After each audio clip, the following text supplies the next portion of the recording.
Am I making any progress? You know, one of the trickiest parts about PTSD is that you can't get rid of it. It's like, once you've seen what can happen to you when things are at their worst, they can't be unseen. You can't take back the experience that you've had. And the experience that really jarred me, just jarred the shit out of me after Iraq, was I would have these meltdowns where I would, feel this inner experience of complete and utter blackness, like this abyss. That Metallica song "Fade to Black." That's kind of what it was like, and I remember years ago seeing that spot as like a demon, right? And the reason why I gave it that image was that it back then, before all mindfulness and meditation, back then it just seemed like this monster, right? And it terrified me. And I'd say for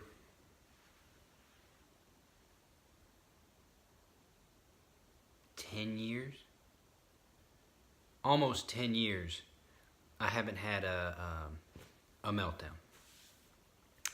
I had one yesterday. It was a culmination of things, but ultimately I ended up in the garage, wailing like a wounded animal,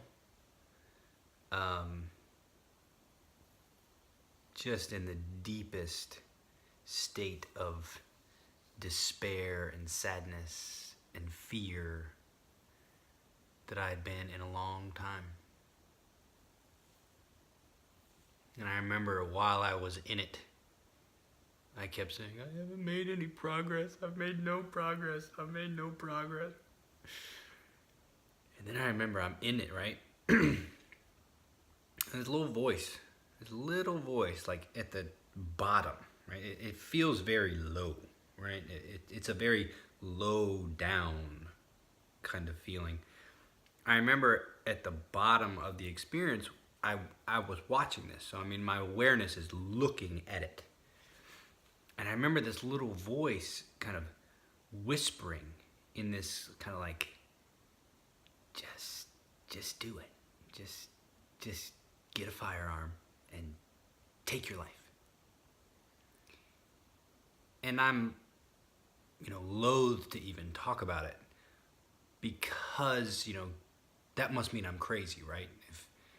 If I had two thoughts that showed up as use a firearm, take your own life, then clearly I am messed up and need extra help. Now, for anyone who's experiencing those kind of thoughts on a regular basis, gotta get help. But it was different this time. I was a little bit more curious about that space than I was afraid or worried that my life would lead to self-destruction. That was never a kind of powerful driving force, but it was there. And when I looked at it and I watched it and I felt the tug, there's like a tug to it,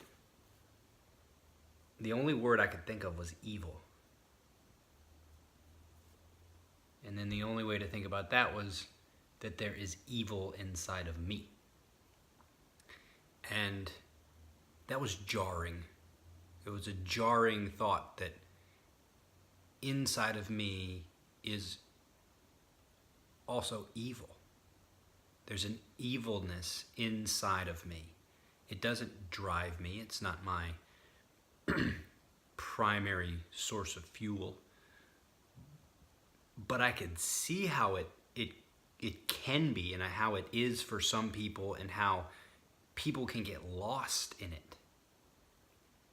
Like there's a tug, like a come on, just do it. It'd be so easy. Like it was seductive. It was like an evil siren song that was just kind of like, come on, you can stop all the pain. And it was incredible, like to see it, to look at it, and to, like, it didn't click right away that was evil. I mean, I have inside of me is the potential for evil. That's not who I am. That's not how I drive my life. But that's in me. I mean, to contend with that and to acknowledge that reality is jarring. I am not an evil person, but I have evil inside of me. And that evil showed up in my most vulnerable state. And that really was a significant moment. Like, I think there have been 3 significant moments in my life and in my meditation practice. The first significant moment was yoga. The second significant moment was mindfulness. And the third significant moment, I think, was yesterday. Recognizing that there's evil inside of me. I mean, I was in my full-on meltdown mode.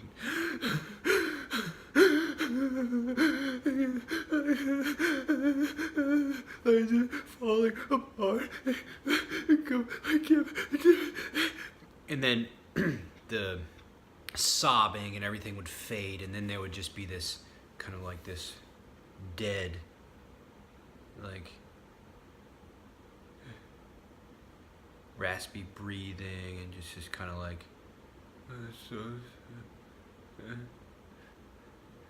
and it was in that, not the sobbing and the crying and why is this happening, but in like the dull, empty moment, there it was, deep down in the bottom, like it's down. Like if I think about light and love and happiness and joy, it's up, out without a doubt. But this was so down, and I was just so aware of it down. It was below, down. And I saw it like looking up at me, like, yeah. And just wanting my energy, wanting my attention. It's out. That shook me up. Now, there's a thought leader by the name of Jordan Peterson, and he talks about how human beings need to recognize that inside them is the potential for evil. And so that's one thing I want to add to my kind of PTSD narrative, is that part of what is destroyed over time. Because you got to think about PTSD not as just like a thing, but like as something that influences your patterns, right? The patterns of behavior.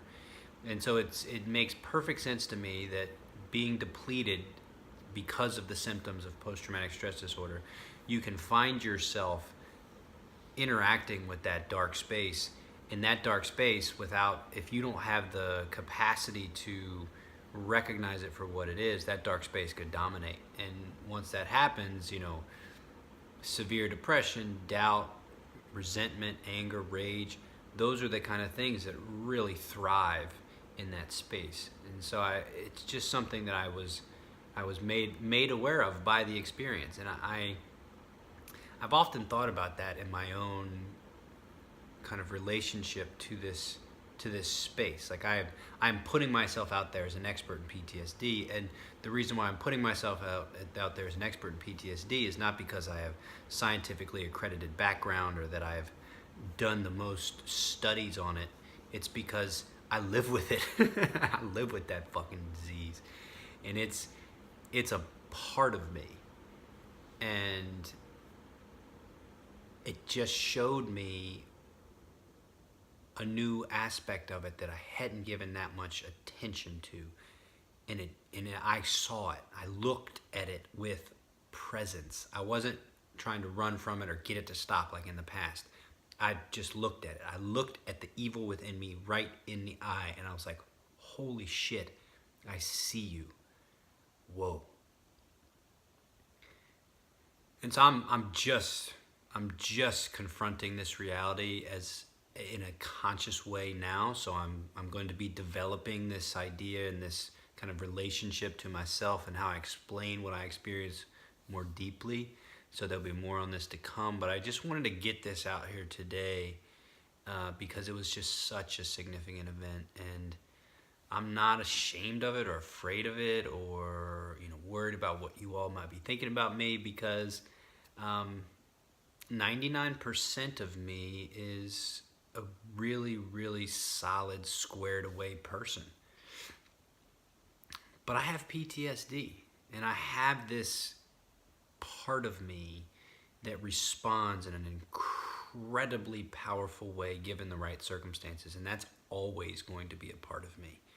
And I am not afraid of it. I'm not worried about the impacts it will have on my life.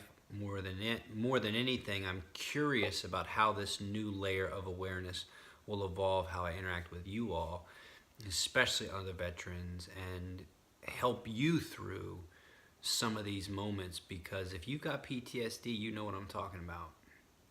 You know that dark space. If you've experienced trauma, you know what I'm talking about.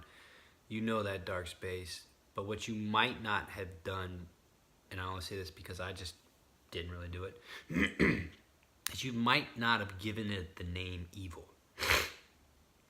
You might not have acknowledged that about yourself. And so I invite you to see, what that's like, what thinking about it in that context feels like for you. And as always, feel free to reach out to me through social media, YouTube, and be happy to talk with you about this.